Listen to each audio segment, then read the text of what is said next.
this is Dr. James coming at you live once again from the Hutchins Chemistry Lab, and today we're here to talk about how to balance redox equations. So let's get to it.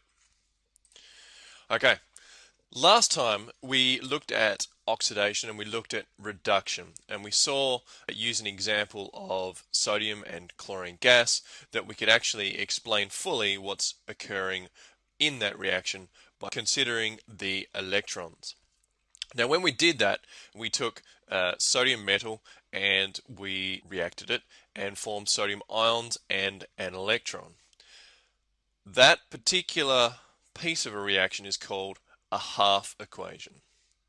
In every redox equation there are two half equations, and in this example the sodium going to the sodium ions plus the electron is one half equation, and the other half equation is the chlorine plus electrons going to chloride ions.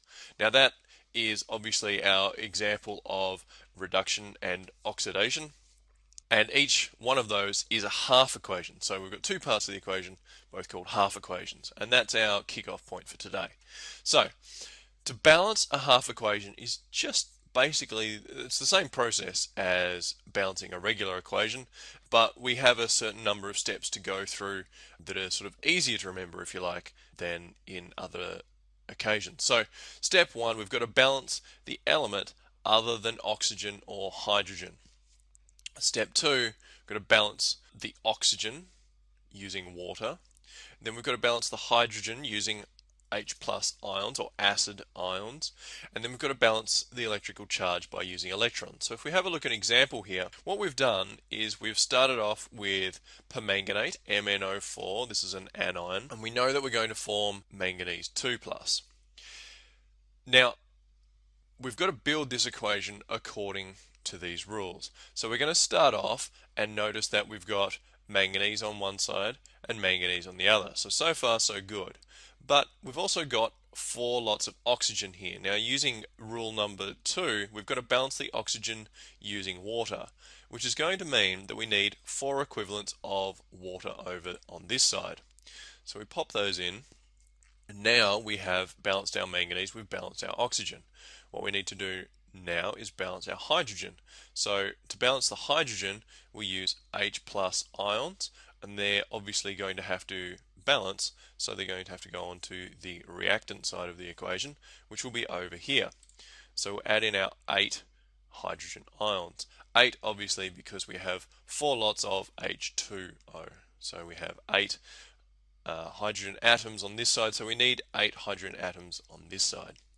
Now we need to look at the charge. So the overall charge on this guy at the moment is 1 minus here and 8 pluses here, which gives an overall charge of 7 plus on the reactant side. And on the product side, we have a charge of 2 plus. So if we're going from 7 plus to 2 plus, we clearly need to add 5 negatives over here because we're using electrons to balance the charge. So we add 5 negatives. Now recalling what we were looking at last lesson, I need you to think about whether this is a reduction equation or an oxidation equation. Hopefully you picked that it's a reduction equation because we have the electrons on the left hand side. Okay, the names of these reagents can get a little confusing. Redox reactions occur in pairs. So whatever reagent is reduced has caused the other reagent to be oxidized and vice versa. So we call the thing that gets reduced an oxidizing agent or an oxidizer. So the thing that is itself reduced has caused something else to be oxidized, hence oxidizing agent or oxidizer. And obviously logically we call the thing that is oxidized a reducing agent or a reducer. So on this slide we have a bit of an example here. We have our favorite reaction between sodium and chlorine. Here we have sodium, and we can see the electrons are on the right hand side of the equation, which means that we have an oxidation reaction because the electrons are in the product side.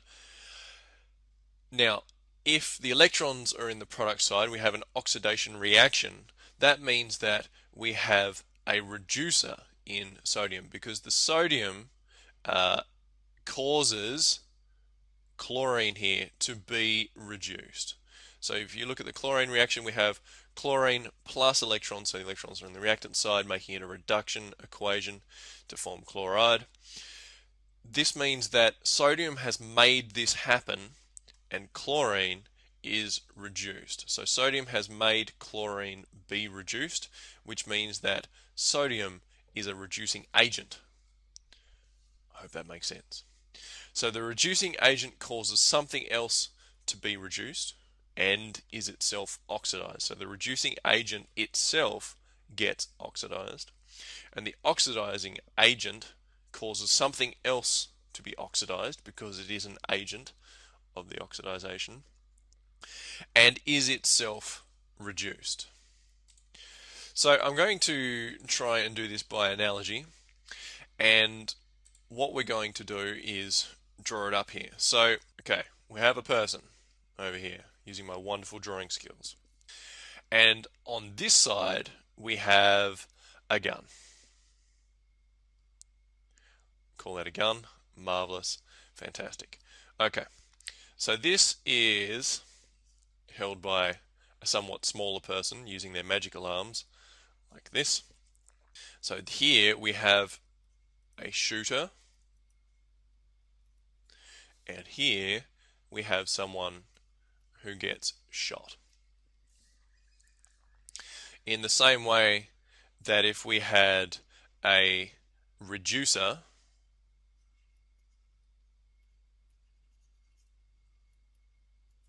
then over here we would have something that has been reduced.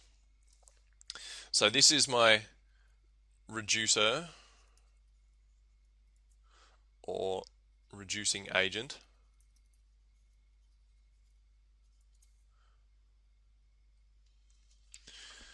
And over here we have something that gets reduced.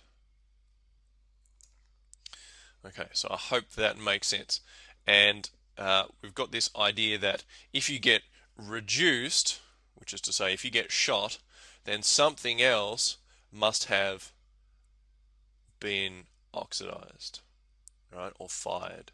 So that's what's going on here. So we've got a reducing agent causes something to be reduced. In the process of being a reducing agent or causing something else to be reduced, I must be oxidized. So I'm going to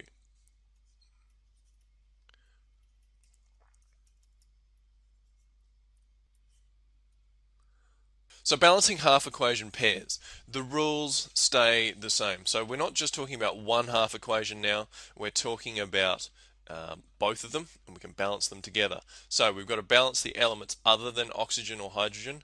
Then we've got to balance the oxygen using water, balance the hydrogen if needed using H plus or acid ions.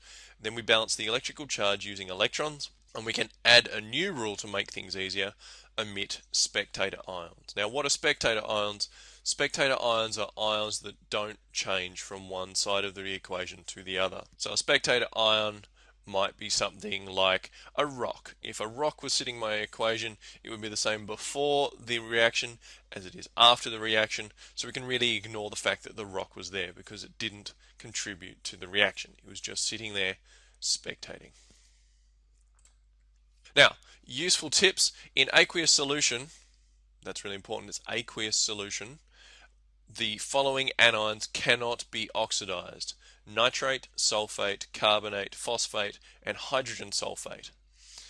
In each of these cases, we can't add any more oxygen. Now, how do you know which ones they are? Well, the tip there is that you could consider the number of shared electrons to fill a shell, but I would say to you that the best bit of advice is that anything that ends in 8 cannot be oxidized any further. So if your anion ends in 8, ATE, it cannot be oxidized further. These are some metals that cannot be reduced. Now, remembering this list is not going to be that useful, because I will show you a better way to identify these ions. All of these species will react with water to end up as ions, which is why they cannot be reduced in water. So in aqueous solution, you can't get potassium metal, sodium metal, magnesium metal, and so on, because each of those metals will react spontaneously with the water around them. So that is what we are talking about there. Now, here we go. We've got to consider this example. We've got an unbalanced redox reaction, which is manganate plus tin 2 with some acid thrown around, goes to manganese 2, tin 4, probably with a little bit of water. So we've got to identify the conjugate pairs. Now the conjugate pair is basically the two sides, the reactant and product side of each half equation. So what we can't have is manganese or permanganate here turning into tin. That just doesn't occur. So I couldn't have a reaction between permanganate producing tin. What I need is a reaction with permanganate producing manganese 2. So, identifying our two pairs, we have permanganate and manganese 2, we have tin 2 and tin 4. And you can ignore water and acid or H plus for now because you're going to add them in and then we'll work out how they turn up. We've got to construct half equations based on the identified redox pairs. So we know that we've got permanganate going to manganese 2. This is the equation for that occurring, and this is a reduction equation, which means that this is an oxidizing agent because this is a reduction equation. And we've got tin 2 going to tin 4. This is an oxidation reaction, so this must be a reducer. Tin 2 is a reducer. Okay, so step down to number 3. We need to multiply each half equation by the appropriate factor to give each equation the same number of electrons. So we need to make one equation from these two half equations here. To make them equal, we've got to have the same number of electrons. To make that work, we should probably multiply this 5 by this 2.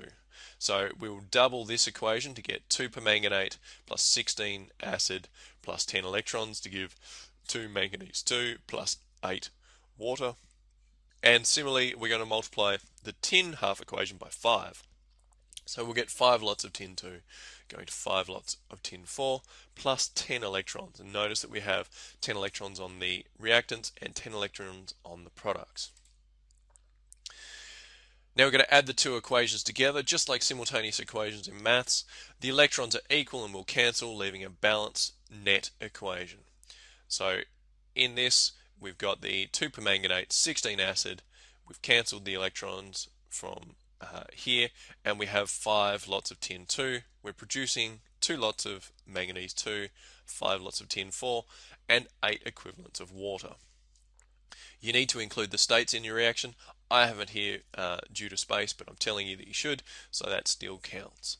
And you should check your equation by making sure that the charges are equal on both sides of the reaction. So we're going to add these charges up. We have 2 negatives, 16 positives, and another 10 positives. So we have 26 positives less 2, so that's 24 positives.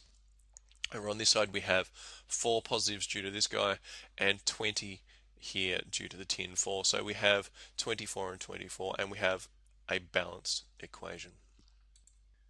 So that's it for today's lesson. Hopefully you have established that we have a reducer which causes something else to be reduced, an oxidizer which causes something else to be oxidized.